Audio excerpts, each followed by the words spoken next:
자, 오늘부터 이제 당나라 시작 본격적인 이야기를 해드리도록 하겠습니다. 그리고 중국 역사에서 어떻게 보면 최대 영웅이라고 할 만한 사람이 이세민이라고 하는 사람이죠. 18살 때부터 수양제가 이렇게 위기에 처했는데, 돌고일 때문에 위기에 처했는데 그걸 구했다는, 안 놀라워? 18살 때 그런 정도를 할 수 있다고? 황제를 구하고 있다고? 뭐 그때부터 뭐 그렇게 하는 거예요. 대단하죠. 대단해요. 그리고 나라가 혼란스러우니까 아버지 반란 일으킵시다. 야, 이게 아버지가 약간 이게 새가슴이거든. 이제 보시면 아실 거예요. 약간 이렇게 새가슴이어가지고 약간 이렇게 해야 되나 말아야 되나. 이세민은 뭐 거침이 없죠. 이제 그러다가 나중에 이제 안시성에서 눈깔 빠고 뭐 이제 이렇게 되는 거고. 거의 그게 이제 그 양반에서는 엄청나게 어떻게 보면 최초의 패배라고 할 정도 사건이에요. 그래서 뭐 양만춘 어쩌고 그런 얘기 들어보셨잖아요, 그죠? 근데 그냥 참고로만 말씀드릴게요. 그 양만춘은 그게 지어낸 이름일 거예요. 뇌피셜입니다, 뇌피셜. 양만춘이라 카드라 통신으로 전해지는 사람이에요. 그래서 그냥 그런 정도만 아세요. 근데 뭐 이름이 없는데 카드라라도 있으면 그냥 써야지 뭐. 그렇게 해서 유명해진 게 양만춘이에요. 그래서 뭐 그런 정도 생각하시고 이제 나중에 뭐 그런 얘기를 또 해드릴 거예요. 근데 각설하고 넘어가서 그 사건 아세요? 고려 때 어떻게 보면 우리가 만주를 마지막으로 빼앗긴 게 고려 말에 요동정벌이잖아요. 최영이 요동정벌을 했는데 어떻게 보면 최영이 한 게 아니고 우왕이 이제 한 거죠. 근데 최영이 이제 밑에서 다 한 거죠. 근데 그게 역사적으로 굉장히 안타까운 사건인데, 그리고 자기가 기획해서 자기가 했으면 자기가 하든가. 근데 이성계는 왜 돌아왔을까? 그 돌아온 이유를 아세요? 거기에 이제 무슨 뭐 명분들을 많이 걸었죠. 뭐 큰 나라, 작은 나라는 큰 나라를 치면 안 된다는 등 뭐 개똥 같은 명분입니다. 그러면 똘마니는 영원히 똘마니로 살아야 되는데, 그다음에 뭐 농번기 때는 안 되고, 뭐 비가 와서 화리들, 야 그러면 뭐 이거 따지고 저거 따지면 그러면 겨울에는 추워서 안 되고, 농번기 때는 농사 지어야 안 되고, 뭐 추수할 때는 추수해야 되고 안 되고, 뭐 그러면 더우면 더워서 안 되고, 야 그럼 뭐 언제 전쟁하냐? 언제 전쟁해? 그래서 그런 건 다 개똥 같은 소리고, 거기에 얽힌 사연이 뭐냐면, 제가 지난 시간에 얘기하는 그 우문술 사건하고 연결돼서 얘기하는 거예요. 군벌들이 그 당시 여럿이 있었는데, 그러니까 다 지역들이 있는 거예요. 그러니까는 뭐 동대문의 이정재, 종로의 김두한 뭐 이러듯이 이게 이렇게 있는 거예요. 그 중에서 최고가 된 게 최영인 거고, 근데 최영이 어떤 작전을 쓰는 거냐면, 이성계가 이제 북쪽에 있고 조금 이게 세력이 강하니까 걔를 이렇게 좀 공격해야겠다라고 생각을 해서 요동정벌을 만들고 네 군대를 거기다가 들여 박아요. 근데 박으면 이기고 와도 내 군대의 손실이 상당합니다. 그러니까 최영 세력은 건재하고 이성계 세력은 반 이하로다가 팍 주는 거예요. 그러니까 이성계 입장에서는 이게 나를 공격하는 건데 이렇게 판단을 하는 거고, 이해가 됩니까? 야, 이거 뒤가 안 보이겠다. 이겨도 안 보이고 지면 왕명 어겼다고 할 거고. 이러니까 옆에서 이제 조민수가 야, 그러지 말고 우리 뒤집을까? 그러니까 이제 그럼 오케이 이래가지고 군사로 돌려버리는 거거든요. 때나 그런 비슷한 사건이라고 보시면 돼요. 그래서 수양제 때도 그런 비슷한 사건이 있고, 나중에 이제 현무문의 변 때도 그런 똑같은 사건들이 있습니다. 그러니까 이게 개국 초기에는 다 군벌들이 있기 때문에 문제인 거예요. 이게 세니까 황제나 임금들도 함부로 할 수가 없어. 저거 좀 위험한데 저걸 어떻게 해야겠는데. 난세에는 아무튼 이게 삼국지 읽어보시면 알잖아요. 다 자기 세력들이 있어요. 그러니까 위에서 잡고 있는 사람 입장에서는 저거는 조금 약화시켜야 될 것 같고, 근데 그거를 조금 약화시키면 저 사람이 받아들이는데 네가 좀 내놔야겠다. 이러면 상황이 다르지. 조선 초기에도 있었잖아요. 삼봉 정도전이 사병을 혁파하겠다. 이러니까 이방원이 그러면 나는 손 묶으라는 말이냐. 이제 이렇게 된 거거든. 그러니까 그럴 바에는 내가 한번 붙어보겠다. 이제 이렇게 나오는 거죠. 그러니까 사병을 좀 깎겠다. 이렇게 잘 눈치 못 채게 조금씩 깎아가야 되거든요. 근데 한 방에 내놔라. 이러면 그러면 좀 그건 그렇지. 이제 이렇게 상황들이 그렇게 되는 거예요. 그래서 수나라가 고구려를 공격하는 이유 중에 하나도 사실은 그런 부분도 있습니다. 군벌들을 몰아서 좀 죽여줘야 될 필요성이 있어요. 임진왜란 생각하시면 돼요. 도요토미 히데요시가 전국을 통일하고 나서 그 군벌들의 힘을 좀 약화시키기 위해서 안에서 있으면 내가 컨트롤이 잘 안 되니까 갔다가 냅다 들이박은 거죠. 박으면 손해냐? 손해가 아니죠. 왜? 강화가 되잖아. 자기 입장에서는 거기 가서 조선에 가서 열심히 죽어줘도 내 입장에 손해가 아니죠. 이해가 되시죠? 그렇게 생각하면 돼. 전체적으로는 손해지. 그거는 요즘 판단인 거고, 세력을 내가 잡느냐 못 잡느냐의 상황에서는 그거는 문제가 있죠. 그래서 우문술, 우중문 그렇게 들어와가지고 우씨 형제가 들어와서 저번에 얘기했지만 같은 성씨 아닙니다. 한 사람은 우문 씨. 근데 우문술이 그때 안 움직인 게 그런 얘기들이 있는 거예요. 수 문제가 저 우문 씨의 컴플렉스가 있어서 위험하다고 생각해서 이제 많이 죽였죠. 근데 다 죽이지는 못한 것 같아요. 그러니까 그런 경우들이 있습니다. 역성혁명을 일으켰을 때 정상적인 왕조 교체면 죽일 필요가 없어요. 그 앞쪽 세력들을. 그러니까는 왕건 생각을 해보시면 고려가 들었을 때는 경주 김씨들이 그대로 옮겨가는 거고 그 세력을 유지하는 거고, 왜냐하면 그건 정당성이 있으니까. 내가 신라를 이긴 게 아니고 신라의 마지막 임금인 김부가 너 가져 이러고 줬잖아. 너 해 이렇게 주니까 내가 무슨 하고 싶어서 했나? 주식을 나한테 사라는데, 회사를 인수하라는데, 그렇게 해서 인수했지. 그런데 조선이 들어설 때는 완전히 다르잖아요. 왕씨를 도륙을 하거든요. 그래서 그 도륙한데 너무 많이 사람을 죽이고 그렇게 많이 죽인 쪽에다가 나중에 수륙제를 하죠. 수륙제 도량들이 개설되는 게 그런 겁니다. 왜냐하면 거기 원혼들이 너무 많아서 지금은 그런 생각을 안 해요. 원혼이 있으면 있는 거지 어쩔 건데 이렇게. 근데 저번에도 그런 얘기 잠깐 해드렸지만 장희빈 사건만 봐도 활을 쐈다는 둥 이런 약간 주술적인 것 좀 했다고 그게 왕한테 위해가 간다 이런 거잖아요. 지금은 그런 식으로 해서 사람 죽으면 야 땡큐지. 지금은 그건 너무 유치한 거잖아요. 그건 말도 안 되는 얘기다라고 생각하지만 조선 후기 때도 그런 생각을 하고 있었는데, 여말 선초 고려 말 이런 때 그 왕씨들을 진짜, 그리고 억울한 사람들이, 그 사람들은 아무 관계가 없어. 그냥 나는 왕씨예요 해서 죽은 거예요.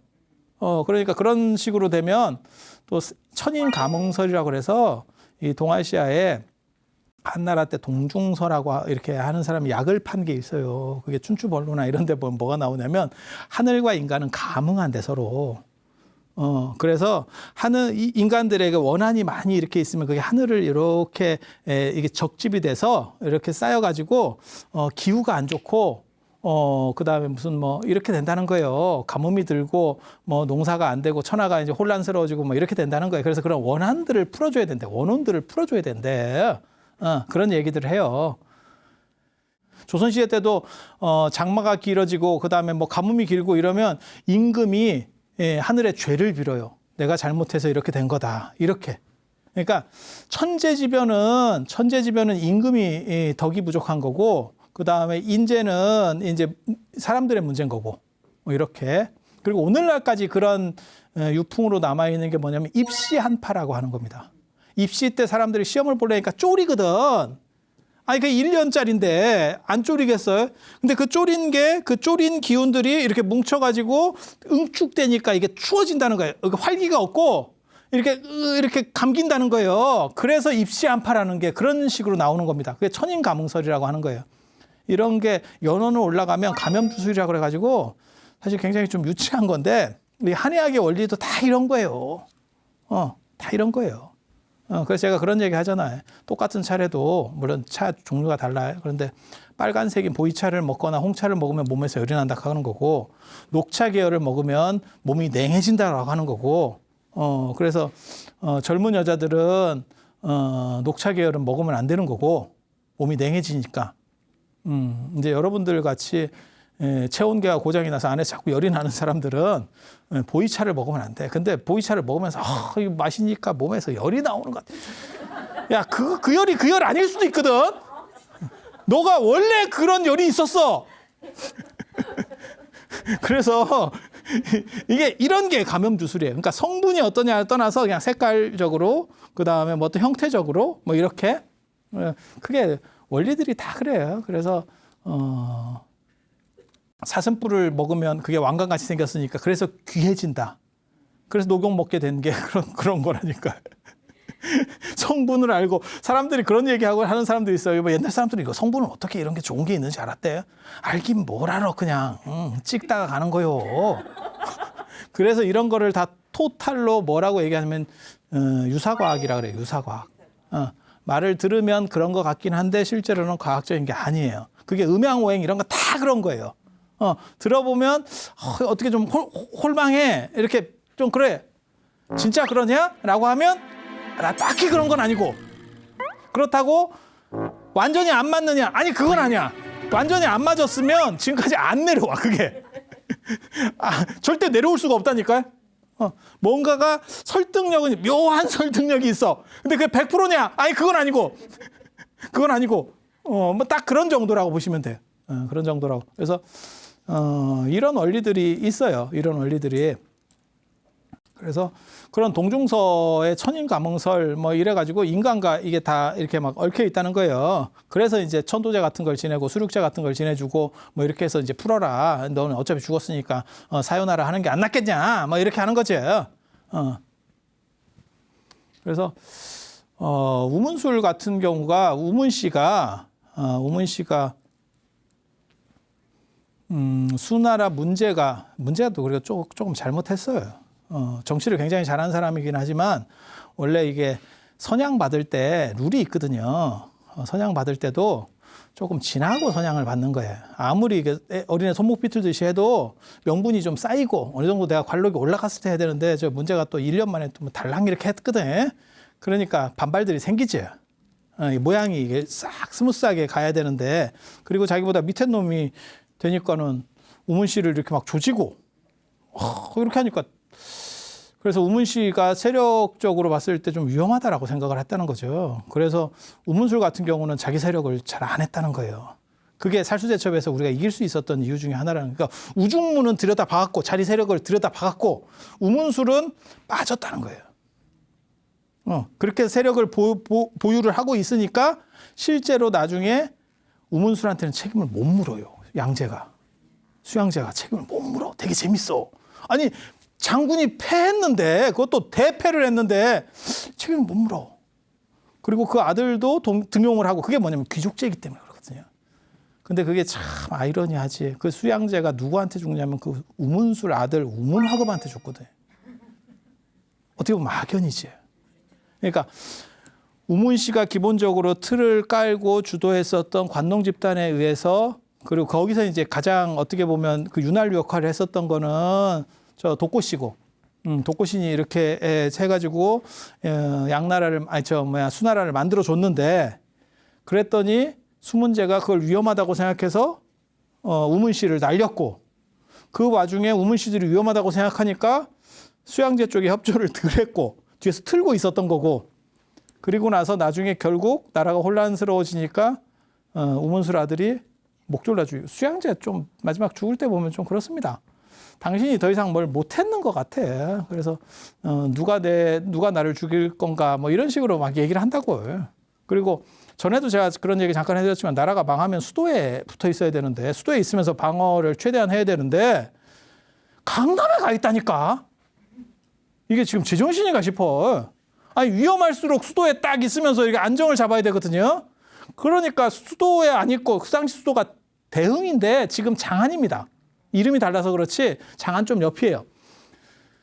장안에 붙어 있어. 그리고 장안이 관중이라는 게 뭐냐면 거기가 관중평야라고 그래서 중간에 이렇게 그러니까 쉽게 말해서 평야지대고 주변에 이렇게 산들이 이렇게 있어요. 그래서 지키기가 굉장히 좋은 땅이에요. 그런 천의 요새를 앞두고 강남에 가 있으니까 자기는 이미 끝났다라고 생각하는 거예요. 그리고 나중에 우문화급이 죽이러 오니까 나는 신체를 보존하고 싶다. 그래 목 졸라. 이게 잘려서 죽는 게 좀 더 안 좋다라고 옛날 사람들은 보거든. 지금은 잘리나 뭐 하나 지금 아무 상관이 없어요. 시절이 그런 시절이에요.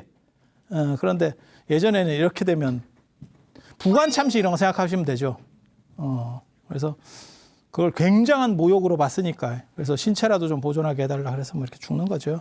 그런데 되게 재밌는 게 우문씨만 뒤집은 게 아니고 이 당나라의 이씨도 뒤집는 거예요. 저기 당국공이라고 얘기했잖아요. 이호라고 하는 사람이 팔주국 중에 하나고 이 사람이 결국 당국공에 봉해져서 이 세력들이 이렇게 내려오는데 이 사람이 태원유수예요. 태원유수가 어디냐? 북경 쪽, 북경에 좀 옆에 있습니다. 중국 역사를 생각해 보시면 장안 쪽에서 결국 북경 쪽을 장악한 놈이 짱이 되는구나라는 거를, 그러니까 강남 쪽에 있어서는 대장이 못 됩니다. 이게 장안 쪽을 장악하거나 그 뒤쪽으로 가면 이제 다 북경 쪽이에요. 원나라도 북경이지, 그 다음에 뭐 명나라, 그 다음에 청나라까지 지금 다 북경이잖아요. 그리고 수나라 때도 중요했었어요. 그러니까는 운하가 북경까지 올라가는 거예요. 그리고 왜 북경 쪽이 중요하냐면 중국 입장에서는 그 동네에 있는 유목민들이 내려오는 게 제일 골치 아파. 서쪽 유목민들이 내려와서 점령당한 게 거의 없어요. 중국 입장에서. 동쪽에 있는 놈들이 꼭 문제야. 돌궐족, 뭐 거란족, 여진족, 뭐 이 문제라고. 몽고도 그쪽으로 내려오는 거고, 그다음에 청나라도 글로 내려가는 거고, 요나라도 글로 금나라도 글로 내려가. 그러니까 그쪽을 지키는 사람이 어떻게 보면 지금 우리식으로 얘기하면 38선에서 제일 중요한 요충지의 총사령관이라고 보시면 돼요. 뭘 의미하는 거냐면 군대가 세겠지. 같은 군벌이라도 이게 다르죠. 아니 요지를 딱 잡고 있는 사람 친하다고 생각했으니까 저걸 맡겼겠지. 저 자리를. 그런데 이연이 요거를 저걸 내가 뒤집어야 되나 말아야 되나, 수나라가 좀 골로 가는 것 같은데 저걸 어느 노선을 타야 되나 이러고 있을 때, 이게 그러니까는 도꼬시의 문제기도 하고 저게 지금 다 팔주국 안에서 일어나는 이야기거든요. 그러니까는 반수나라 정서가 있는 거예요. 반양씨 정서가.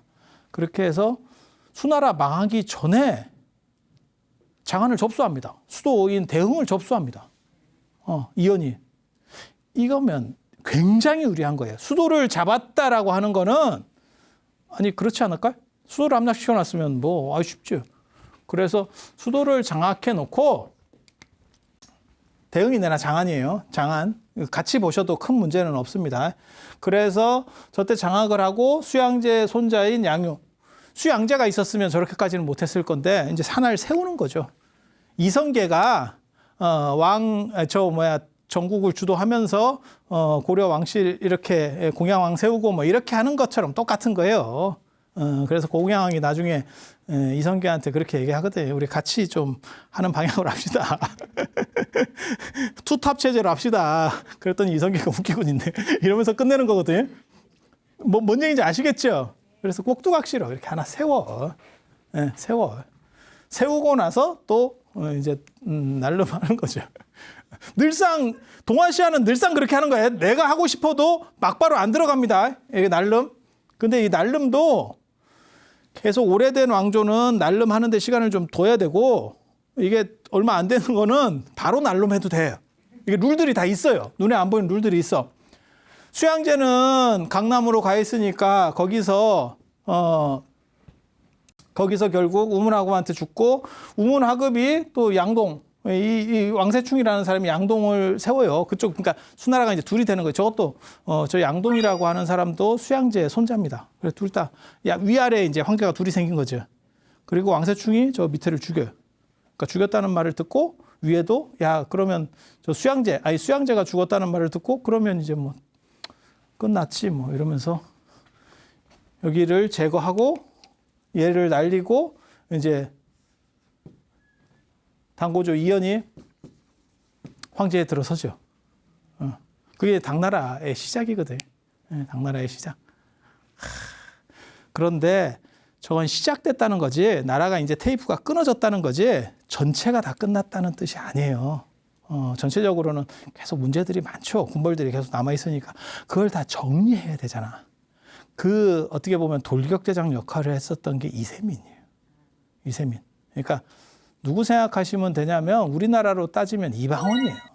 근데 이방원인데 이성계보다 더 대단한 이방원. 이방원은 이성계보다 안 되는 사람입니다. 정확하게 말하면. 이성계 자체가 무인 출신이잖아요. 그리고 전설적인 명장이에요. 이성계 자체도 굉장히 대단한 명장이에요. 그러니까 최영과 더불어서 진짜 최고의 명장들이라고 보시면 돼요. 그런데 이현은 그런 급은 아닙니다. 근데 아들은 진짜 대단하죠. 아들은 대단하죠. 그리고 아들들을 다 잘 뒀어요. 저 밑에 아들들이 이세민만 대단한 게 아니고 저 나중에 태자가 되는 이건성도 그렇고 다 괜찮아요. 저 아들들이 괜찮습니다. 그러니까 생각해 보면 누구 생각나냐면 세종대왕 같아요. 아들들이 다 괜찮지. 안평대군도 그렇고 수양대군도 그렇고 문종이 참 대단한 어진 사람이거든요. 문종이 가려져서 그렇지. 세종대왕 치세의 마지막 쪽은 거의 문종이 다 한 거예요. 문종이 다 한 거거든. 그래서 문종이라는 사람도 참 대단하고 아들들을 그렇게 두기도 어렵거든. 어진애 하나 두고 하나는 예술적인 애 하나 잘 두고 또 하나는 무인 기질 있는 두고 이렇게 참 화목하게 살았으면 자식 얼마나 잘 뒀어. 그죠? 이렇게 두기도 이게 이렇게 이 정도 해가지고 하나 건지기도 어렵거든 이게. 물론 당고조 이현은 많은 노력을 해요. 22자 19녀. 22자 19녀. 마누라가 20명. 뭐 그렇게 많은 건 아니에요. 왜냐하면 22자 아들이 22에다가 딸이 19이면 41? 41? 한 명이 그렇게 다 했다 이러면 진짜 대단한 거지. 그건 뭐 진짜 다산의 왕이 아니고 거의 다산의 신이지, 신. 좀 뭐 진짜 대단한. 그래서 아들은 뭐 많이 뒀어요. 근데 이제 본 부인이 있는 거지. 본 부인이. 그게 이 태모광후예요. 태모광후 아들이 이렇게 넷이에요. 근데 이연패는 일찍 죽었고 이원길도 굉장히 무인 기질이 있고 대단한 사람이에요. 그래서 이세민이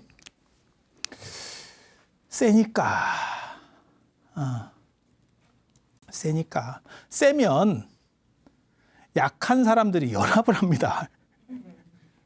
수양대군 때도 그런 비슷한 거 있고 그 다음에 우리 누구야 이방원 때도 비슷한 상황들이 벌어지는 거잖아요. 다른 쪽에서 제가 너무 센데 1강 2중의 구도 뭐 이러면 또 달라지는 거거든요. 근데 이세민은 진짜 좀 특이한 사람이에요.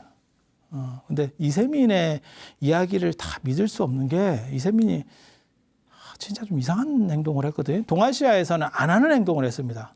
연산군급의 행동인데 사설을 봤습니다. 그러니까 우리식으로 말하면 조선왕조로 얘기하면 실록을 본 거예요. 직권은 지가 못 보거든요. 깠어요. 까서 자기가 손을 댔기 때문에 이게 진짜 그 정도 인물인지 잘 모르겠어. 뭔 얘기인지 알아듣겠어요? 야, 안 좋은 거 다 삭제. 이게 분명히 나오거든요.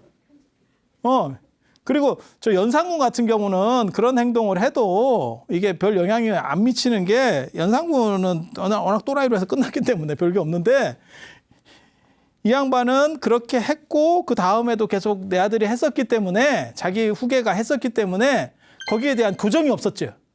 다시 재수정이 없었죠. 그래서 알 수가 없는 거예요. 이게. 근데 아무튼 대단한 영웅이에요. 세상에 뭐 이런 사람이 있나 싶을 정도로 대단해. 그리고 이 군사를 움직이는 거나 지략이나 이런 거는 뭐 엄청 강력합니다. 엄청 강력해. 단 그게 고구려 와서 패했다더라. 고구려 와서. 그리고 눈 빠졌다는 얘기는 어디야 열하일기나 그 다음에 신채호의 조선상국 그것도 떠도는 얘기입니다. 동북아 쪽에서 그러니까 만주 쪽에서 떠도는 이야기입니다. 그때 눈 하나가 나갔다더라. 뭐 이런 이야기가 있어.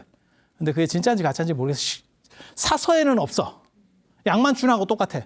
사서에는 없어. 그냥 그렇게 떠도는 이야기가 있어. 근데 우리 입장에서는 이제 꼬소름 하니까 제 입장에서는 이제 눈깔 빠았다 이 얘기를 꼭 해주거든. 야, 이거 맞아가지고. 그리고 이게 상식적으로는 사실 정상적이면 불가능한 얘기입니다. 왜냐하면 황제가 이렇게 나대지 않아요. 황제가 화살 반경 안에 없다니까. 저 화살 반경 안에 있으면 황제가 아니오. 황제는 중군에 있잖아. 그러니까 화살은 맨 앞에 있는 쪽에서 맞는 거고 화살이 한 50m밖에 안 나가요. 지금 열심히 당겨봐야 뭐 화살이 무슨 뭐 총알도 아니고. 그래서 맞을 수가 없어. 단 맞을 확률이 있기도 해요. 그게 뭐냐면 이세민이 잘 나대요. 뭔 얘기인지 알아듣겠어요? 이게 새 가슴이면 가만히 뒤쪽에 있으면 되는데 이게 또 나댄다고. 나대다 맞았을 수 있어. 성격이 굉장히 잘 나댑니다. 그리고 이게 위해가 없는 사람이에요. 그게 이제 이세민 성격이기 때문에 저런 나대는 성격이라서 맞았을 수도 있어. 그냥 가만히 있으면 됐는데 나대다가 뭐 재밌는 거예요. 아무튼 그렇다 치고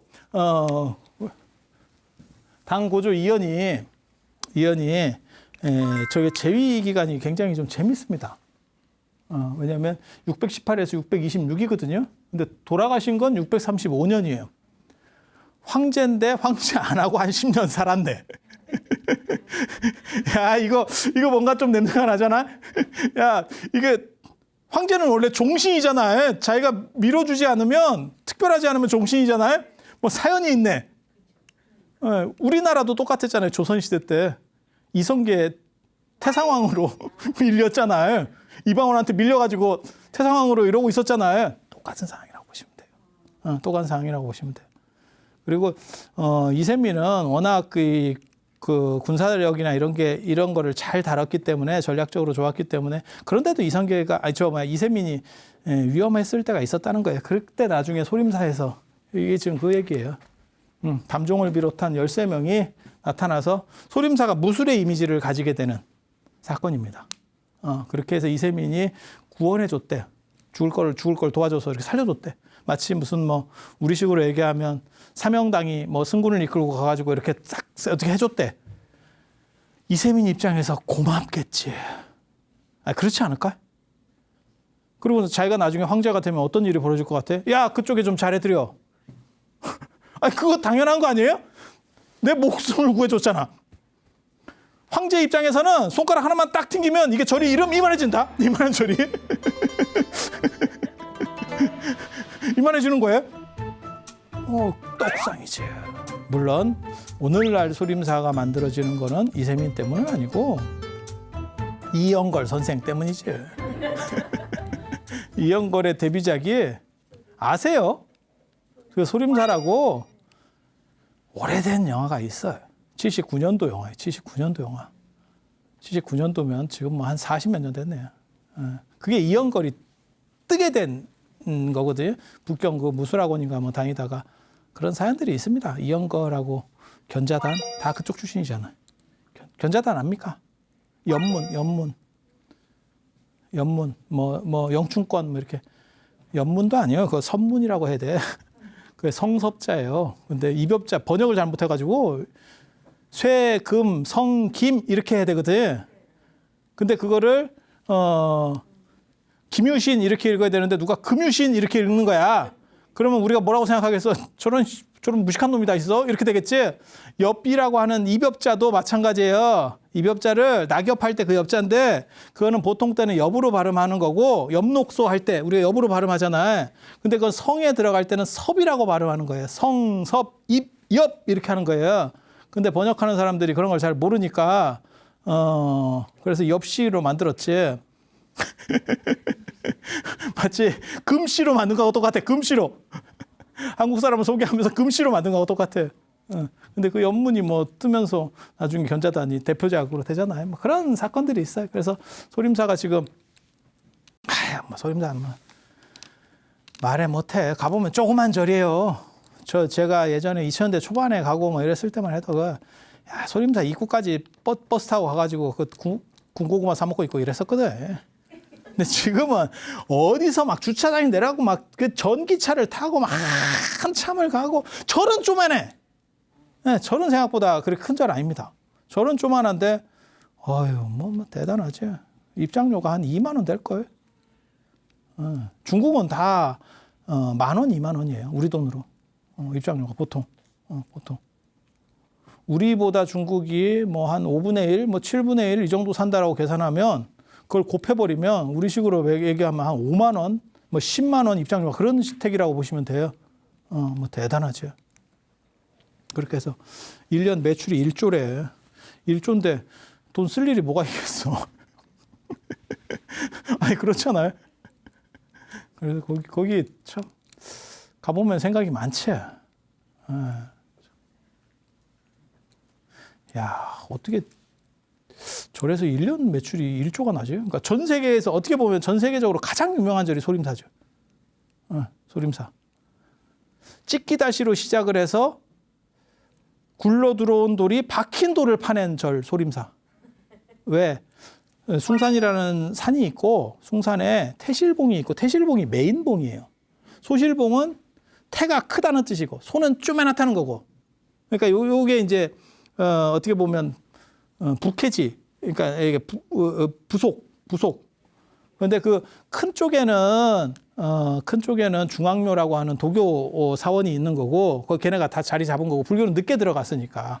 그래서 조금 떨어지는 쪽으로 이렇게 거기 같이 하기는 좀 그렇고, 그래서 이쪽 왔더니 갑자기 뭐 무술 어쩌고 저쩌고 하고 뭐 저기 주방장이 어떻고, 그 다음에 뭐 역근경이 어떻고, 달마대사가 어떻고 막 이러더니 막 그래가지고 무술하면 소림사. 그리고 소림사 저 뒤쪽에 가면 그 대웅전 뒤쪽으로 가면 뭐가 있냐면 거기 이렇게 보도블럭이 깨져 있어요. 스님들이 다 내공을 하면 무게가 무거워져서 천근추 뭐 이런 걸 배워가지고 그 보도블럭 같은 게 깨졌대. 보수를 안 했구만.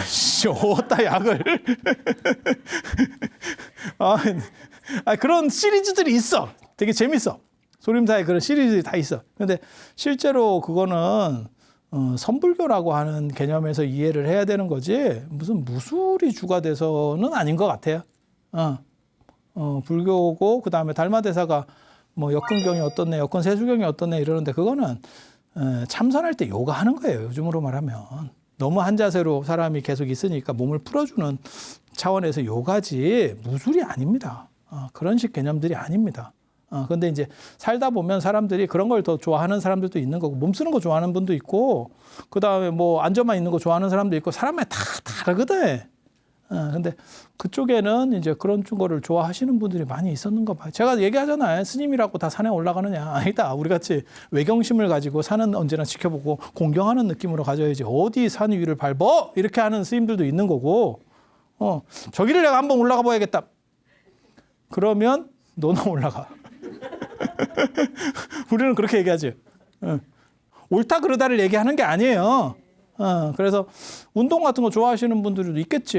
그러니까 이제 소림사가 그런 쪽 사람들이 모였겠지. 그리고 그 동네 기질이 그랬는지도 몰라요.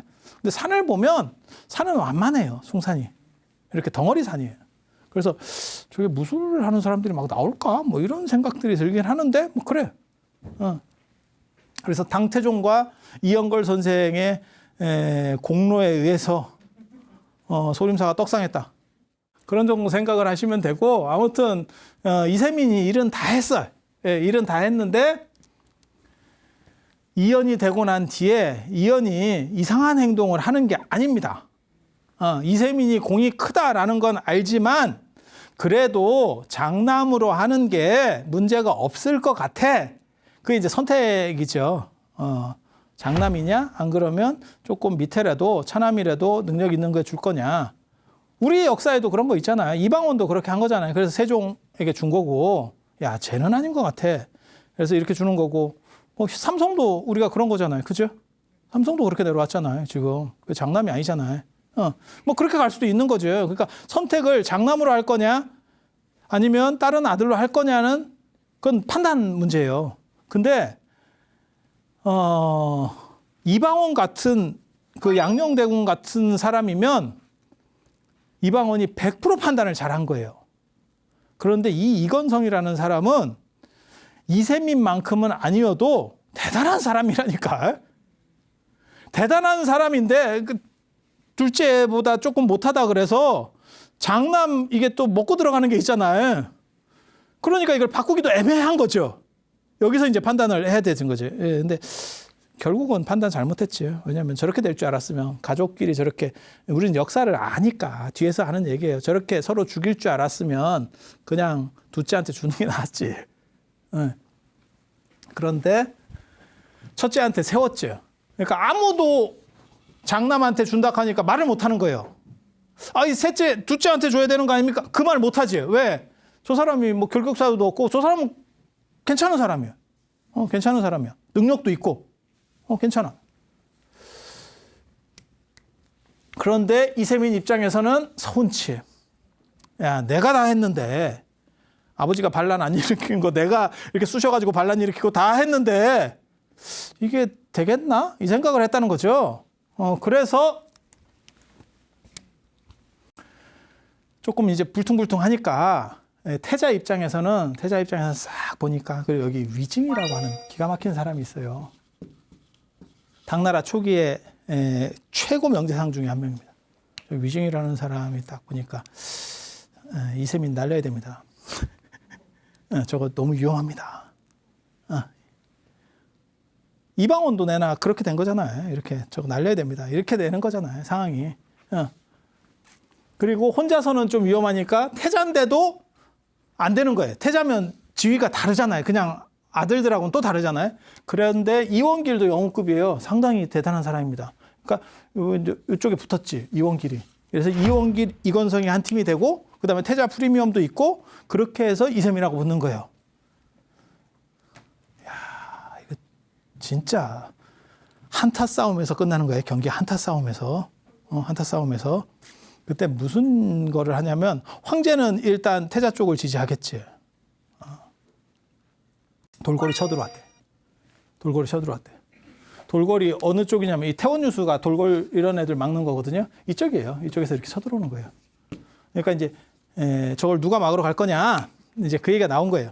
그게 언제냐면 지금 여기 있듯이 626년에 그걸 쳐들어와요. 이때 이건성이 기가 막힌 얘기를 합니다. 이원길이 저걸 막으러 나가는데 이세민이 나가는 게 아니고 이원길이 나가는데 이세민은 그 당시에 진왕이에요. 진왕의 군대도 같이 데리고 갑시다.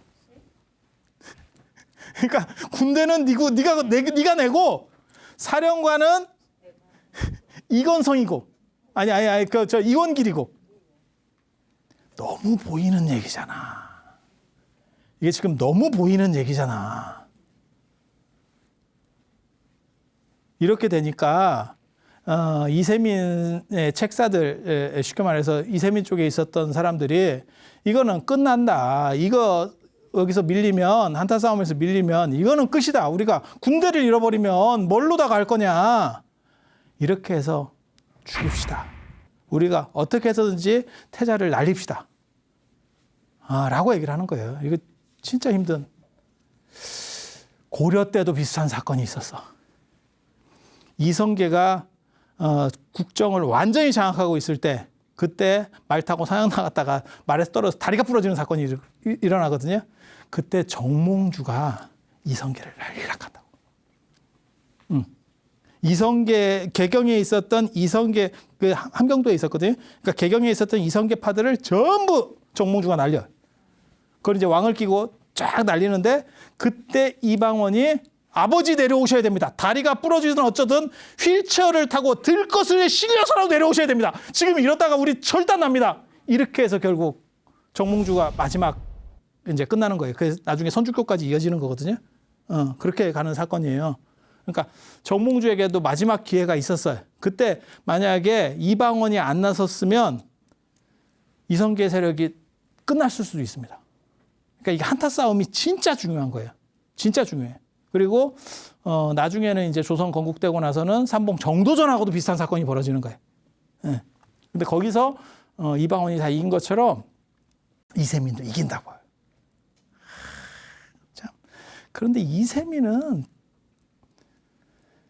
저렇게 그렇게까지 할 수 있나 싶은데 직접 매복해서 직접 화살을 쏩니다. 직접 쏩니다. 신하를 시키는 게 아니야. 직접. 그게 그 유명한 현무문의 변이라고 하는 중국의 어떻게 보면 가장 유명한 사변 중에 하나예요.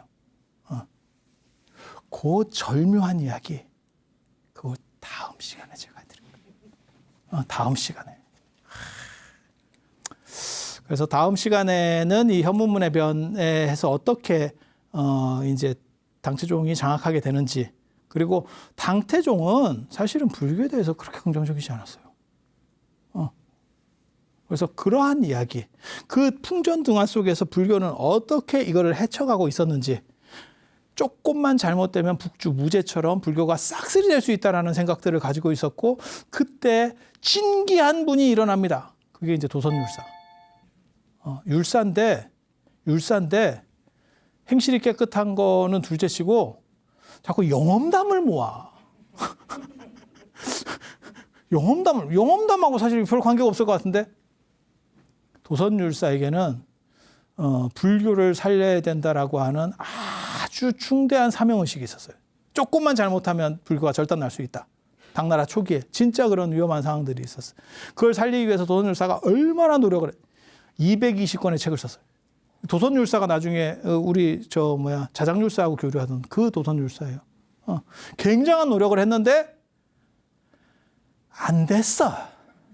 그런데 슈퍼 영웅이 혜성처럼 나타나서 그걸 정리하는 분이 나와요.